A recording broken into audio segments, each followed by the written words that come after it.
नागपाडा इथं पाण्याची टाकी साफ करताना एक दुर्घटना घडलेली आहे। टाकी साफ करताना 5 मजुरांचा गुदमरून त्यात मृत्यू झाला।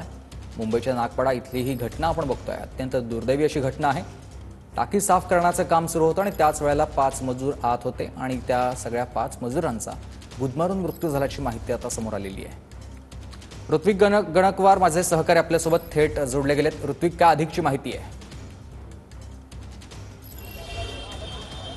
नक्कीच सुमित, अतिशय दुर्दैवी अशी घटना घडलेली आहे। एका खाजगी विकासकाची ही बिल्डिंग आहे। ही अंडर कन्स्ट्रक्शन बिल्डिंग आहे आणि या ठिकाणी पाण्याच्या टाकीमध्ये जीव गुदमरून 5 कामगारांचा मृत्यू झाल्याची दुर्दैवी घटना आज दुपारी 1:30च्या सुमारास घडलेली आहे। नागपाडा परिसरातील जे गुडलक ड्रायव्हिंग स्कूल सेंटर आहे त्या बाजूलाच असलेली ही अंडर कन्स्ट्रक्शन बिल्डिंग आपण समोर बघू शकतो। या बिल्डिंगचं काम सुरू आहे आणि या ठिकाणी जे पाण्याची टाकी असते ती पाण्याची टाकी साफ करण्याकरिता 5 मजूर या पाण्याच्या टाकीमध्ये उतरलेले होते।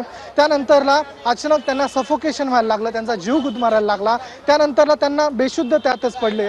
पहिले सुरुवातीला अग्निशमन दलाला या ठिकाणी पाचारण करण्यात आले, मात्र अग्निशमन दलाने त्यांना युद्ध पातळीवर या ठिकाणून काढण्यात आले होते। त्यानंतर त्यांना जे रुग्णालयामध्ये नेण्यात आले, मात्र त्या ठिकाणी डॉक्टरांनी त्यांना मृत घोषित केलेलं आहे। दुपारी 1:30 वाजताची ही घटना असून आपण बघू शकतो अतिशय परिसरामध्ये हळहळ व्यक्त करण्यात येत आहे आणि जवळपास 1:30 वाजता सुमारास ही घटना घडलेली आहे। खाजगी विकासक या ठिकाणी आतमध्ये जाण्यास मज्जाव करत असून या ठिकाणी आता गर्दी जमलेली आपल्याला पाहायला मिळते। नक्कीच धन्यवाद तुम्ही दिलेल्या सविस्तर माहितीसाठी।